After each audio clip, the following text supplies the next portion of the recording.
welcome to our very first episode of Peace Tea. Let's spill the tea. My name is Joyce together with my Kapis Tea, Alice, Dan, and Kurs. Hello! Ang atong tea for today is gikan sa Reddit. Iba ko. Okay.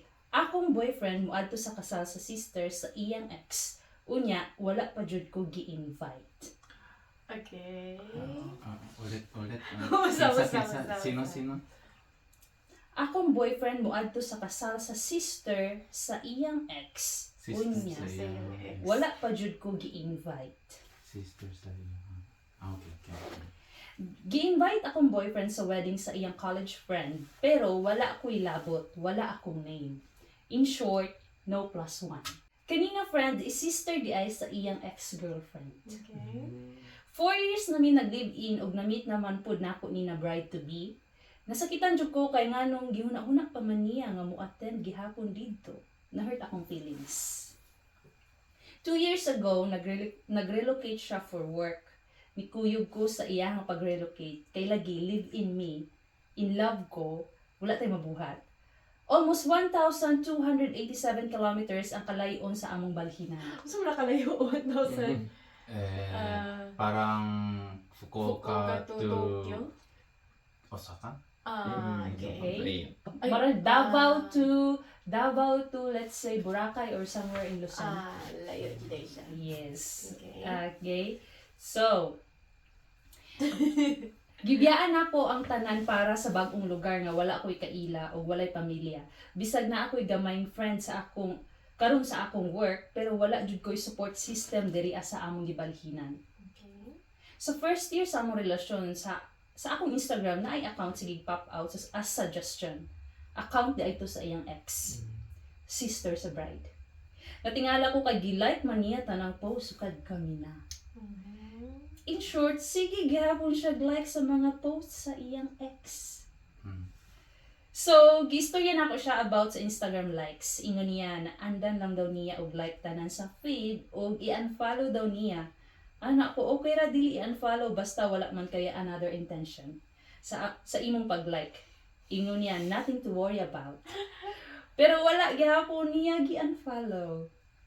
Ang ubang close friends niya na mo-attend po dito as sa wedding is naa sila'y misunderstanding sa akong boyfriend right now. Recently, about sa ilahang mga friendship thing not related to the wedding. Ug ang ubang guest kay acquaintances lang gawa sa bride, groom o sa ex niya. Ako gibiyaan ako akong old life for him. Months before nako makita ang akong mga best friends o ang akong family. Unya siya maningkamot jud og adto sa wedding sa tawo nga twice ra niya nakita in 4 years. Og dili man gani regular ang contact. O iba jud ko ani na eksena. Yes. Dili, oy! Okay, kinsay una? Ay, feeling ni mo, OA or dili? Dili. Dili. Dili. Okay. Valid man yung reason niya bakit siya ganyan yung nafe-feel niya na yung boyfriend niya ngayon is mag-e-effort para sa ex niya na minsan lang din niya nakikita after 4 years. True. Okay. How about kayo? Yes, and nag-effort siya na ang pagkakaintindi ko is lumipat siya ng bahay na ilang kilometers yan? 1,200. Okay. So, iniwan niya yung friends, families niya para sa lalaki. Lalaki. Lalaki. And then, siguro hindi pa nakaka-move on ng todo yung boyfriend. Kaya gusto niya, or baka kaya gusto niya pumunta sa wedding is baka meron siyang, gusto niyang gawing closure. May closure siya or gusto Maybe. May chance. Gusto May niya chance. makita yung ex-girlfriend. Kaya sige mo siya like sa Instagram. So iyan itong sa Instagram na siyang girlfriend siya nag-like dili sa sister sa iyang girlfriend. Sa ex. Sa ex yun mismo dili sa sister. Yes, account yun mismo sa yung Mo ang ex-girlfriend. fishy. Hmm. Dili na ako kay... Dili siya OA. Para sa kuha, tama lang yung reaction. Dili na ako sala sa lalaki. Kaya kung ex na nimo, dapat maski ino na to kanang sister siya sa imong ex or naman pinagsama nag-i-invite ka naman kay wala chance na mag-say no. Tapos hindi kasama yung current girlfriend. Respeto lang gani. No? Yes. Ikaw po lang din. Dili po na ako, dili po man siya o man. Siguro importante po na kanang nagstorya sila about ato na bagay gani na kanang sugtan ba ko nimo na moadto ko sa wedding sa inana. Kay kung naman ko sila communication na kanya kabalo siya na kanang sugtan ba siya o dili ikan syempre respetuhon na ginimo ang unsang decision sa babae. Lain pa mong good kayo na kanang mag-ask po yan kasi pwede ko mo adto sa wedding sa manghud sa ko ang ex mo rag. Feeling mo good na ako kay Bastos man siya. okay man siya kanang pero ako mo gud niya murag kanang murag siya man pugod na babae murag na pagka-gets na pa sa storya na gusto po siya mo adto pero wala siya na-invite. Ano gani? Hindi siya in-invite. So, gusto po siya mo adto. Gusto po siya. Kahit pwede magdala ng +1. Siguro Wala yung plus 1. siguro ang mali lang gid sa lalaki kay murag wala siya nag-communicate o wala po siya nangutana sa katungkuan na pwede na ko dalo na kung uyab na na. Nag-like siya. O kato lang suspicious kayo siya. Tapos sabi niya i-unfollow na daw niya tapos hindi na siya mag-like.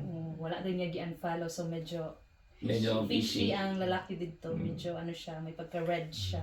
Ingon sa isa ka nag-comment, dili ba balhin mampod ang lalaki og nabago ang iyang kinabuhi. Murag naglibog po ko nganong nag-care ka kung muadto siya. Tungod ba jud kay naa dito iyang ex o ganahan lang jud ka mo kuyog. Para sa kuang murag OA ra ka, overacting. So, gireplyan siya sa sender. Okay? So, ang ingon sa sender, sorry, wala na ako naingon sa sugod, pero dili, wala niya gibiyaan iyang tibuok kinabuhi. Nibalhin mi duha sa iyang hometown. Dito dapit iyang bagong trabaho, kung asa naa dito iyang pamilya o mga amigo. Ako ra ang walay kaila dito gawas sa iyang social circle ug katong pipila ka friends nga nailhan ako sa work. Dapat jud nag-sacrifice na gani ang babae na mo sa laing place.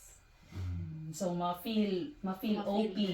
OP ang sender nato for today. Dapat ang lalaki magid ang murag naay responsibilidad yan na murag ikuyog siya tanan kung asa siya iadto kay syempre wala po siya kayo dito. Dapat hospitable ang lalaki sa iyang ka-live-in partner or let's say fiancé. Pisti good. May ka-pisti ang lalaki diri. Sorry. Action. Asa mo yung reaction? Next comment. Magbasa ka comment. Comment. Okay. Hello, mag-isa lang ka-comment. Wait, napapadali. Okay. Napadali ang isa ka-comment. Okay. Sa Jimmy. Patay, wala na translate. Ay, okay lang na translate kay Tagalog man kaya. Okay. Ay, mauna dito patay. Isa lang di ang comment kaya was expecting for your comment. Just gibutang niya kung pila sila ka years. Yes, 4 years na sila.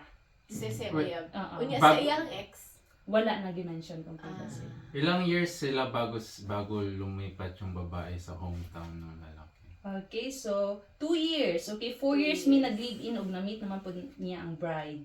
So 2 years na sila nag-live-in then Lumipat? yes. Or 2 years ago 4 years mi nag-live-in then 2 years ago nag-relocate siya for work.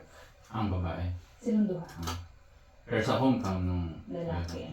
Pero wala gingon kung pila sila ka years sa iyang ex. Wala na gi-mention. Eh, usahay mang good ka nang kada ganing mga ingana na invite pa ka sa wedding sa sister kay mga ganing kasagaran kay dugay nung nanuban. So, Yung natutugay na sila. attach iya ang family sa iya ha. Mga invite pa siya.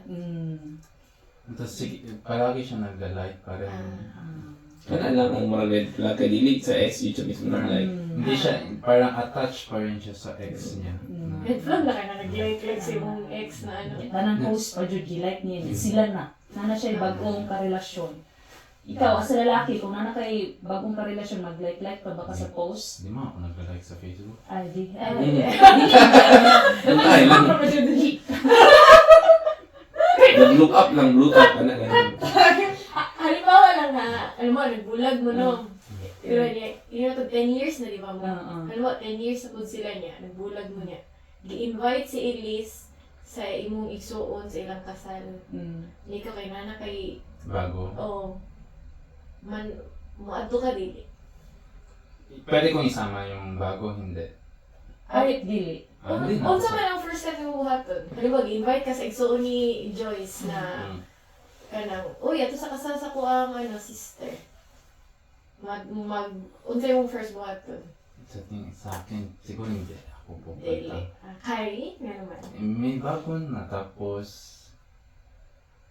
Di ko alam. Baka, depende kung friends pa kami ni Joyce or ano. So, Ganun. nadya ko siya sumadto ka. Or hindi na talaga. Depende din sa bagong relasyon.